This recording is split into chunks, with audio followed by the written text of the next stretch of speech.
If you've ever considered changing careers, there's never been a more exciting time to become an independent charter captain. With your own ship and crew, you'll have the freedom to set your own hours, take the jobs you want, and make a name for yourself as an interstellar freight hauler, state-sanctioned privateer, frontier miner, cutthroat pirate, colonial marshal, bounty hunter, and hundreds of other specialized professions that the galaxy has to offer. The frontier is truly without limits, and Bethesda Game Studios, the sponsor of today's video, can help you get there. Starfield is a new original universe by Bethesda Game Studios, the creators of Skyrim and Fallout 4. In Starfield, you captain the ship of your dreams, one you've customized or commandeered. You can explore, collect, and build on alien worlds, deal out your own unique brand of frontier justice, or just steal everything that's not nailed down. Well, that's real damn helpful. Thank you. A new life awaits you in the settled systems, the chance to begin again in the golden land of opportunity and adventure. Become a captain of the settled systems in Starfield, available right now on Xbox Game Pass and PC.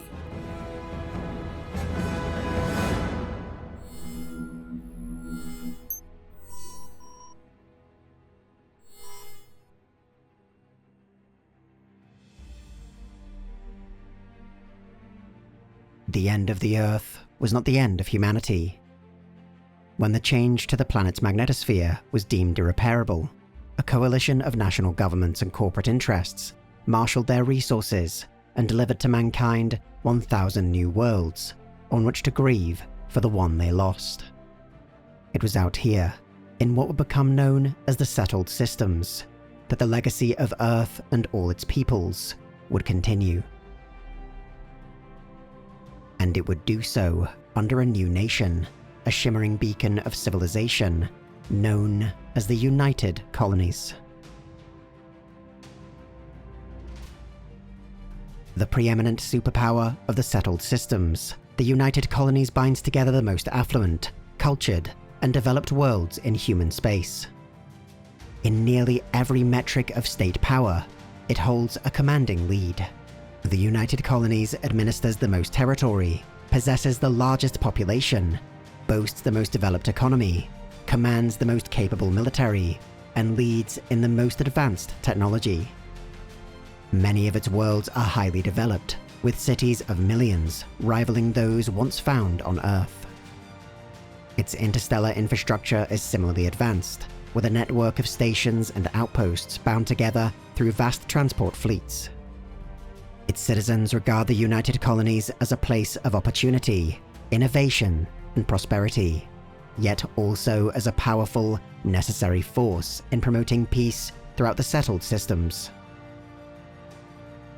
The United Colonies is a federal republic, uniting into a single union, 3 major worlds, and several smaller colonies. All are considered equal under UC law, and are represented in the military, administrative, and scientific triumvirate, or MAST. Headquartered in the capital city of New Atlantis, in the Alpha Centauri system, this governing council leverages advanced technological solutions to seamlessly integrate the various aspects of governance. Through MAST, the decision-making process is streamlined, democratic institutions remain robust, and principles of equality and representation are upheld. The triumvirate serves as equal divisions of government, and within this framework, a president is elected through popular vote to serve as head of state. UC society is characterized by its strong emphasis on stability, precision, and order. Individual freedoms are still respected, but in some areas subordinated to the collective good. Citizenship is the most dramatic example of this. Only after a period of civil service within the triumvirate is citizenship bestowed, granting its bearer with better services, the right to own land, and other state benefits. This method of bestowing voting rights reflects the great degree of importance placed on social responsibility within the United Colonies. The idea that the UC is the natural inheritor of Earth's legacy and must constantly strive to be worthy of it is a key element of government messaging, and one repeated through the mass media. Associations with Earth form a key part of the government's legitimacy, and it is fashionable within the societal elite to collect Terran artifacts or advance Terran causes. Wealth inequality continues to present a notable challenge to the United Colonies, and a major blemish in its facade of social responsibility and shared prosperity. While its cities are home to some of the wealthiest megacorporations and luxury developments, there are always hidden slums in which the underprivileged struggle to meet the basic needs of daily life. The United Colonies armed forces comprise the military and paramilitary organizations responsible for the defense of its worlds and interests.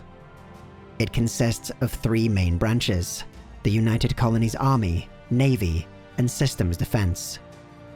The Navy, when operating under peacetime conditions, is the largest of the services, and forward deployed throughout the settled systems. The UC Navy is also notable for its component service, the Vanguard. A civilian auxiliary force, the Vanguard mobilizes the civilian captains of the United Colonies to assist the armed forces as circumstances dictate. Vanguard starships are most often used in logistical or reconnaissance roles, but can occasionally take part in direct combat. The additional risk inherent to Vanguard members makes it one of the least competitive methods of acquiring UC citizenship. Other paramilitary forces include UC Systems Defense and UC Security, responsible for maintaining public order and the integrity of its borders.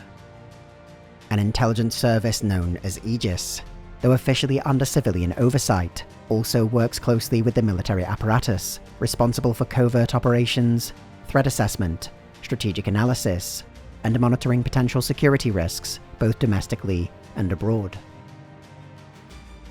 As of 2230, the United Colonies maintains diplomatic contact with every major power in the settled systems. A noticeable exception, however, is House Varun, whose fanatical zealotry and continued deception makes normal relations impossible.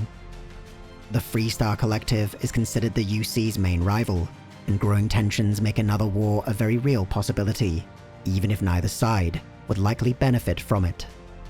Even so, mutual interests such as in combating the influence of the Crimson Fleet provide both nations opportunities for pragmatic cooperation. The United Colonies were founded in 2159, following the realization that Earth's deteriorating magnetosphere would render the planet lifeless. The evacuation of the planet in a mere 50 years was a mammoth effort, but one that successfully galvanized national governments and private institutions into forging a new and enduring partnership. Just 1 year later, in 2160, the Galileo became the first colony ship to touch down on the world of Jemison in Alpha Centauri. It would be quickly joined by armadas of such vessels that would relocate humanity across the stars. As the United Colonies continued to expand, the Centaurus Proclamation was intended to provide the means for new colonies to join the UC, entrusting settlers with the right to form their own sovereign communities. The worlds of Cheyenne and Voli Alpha would instead use this as the basis to leave the UC entirely, forming the Freestar Collective, and a major new rival to UC influence. Wars with both the Freestar Collective and House Varun would follow in 2188 and 2230 respectively, though neither would shift the balance of power in the settled systems in any meaningful way. The surprise resilience of the Collective, however, and the terror campaign waged during the Serpent's Crusade were both major defeats to UC ambitions, which desired to fully unify man's scattered domains. A second war fought against the Freestar Collective between 2308 and 2311 saw the introduction of new weaponry, notably mechanized walkers and bioengineered terramorphs. Each would bring a new kind of savagery to the settled systems, and both were banned after the UC's humiliating defeat during the Battle of Cheyenne. The Vanguard would be created in the aftermath of this conflict, modeled on the Collective's own civilian navy, which had proven so decisive in the battle. But the war would also expose the darker elements of the United Colonies. 3 admirals were put to death following public outrage over their conduct during the war. The United Colonies today remain the pinnacle of human achievement in the post-Earth era. It is human civilization reborn again on the galactic stage, and while challenges loom and threats may at times present themselves, they are the undisputed leaders in shaping the future of humanity across the settled systems.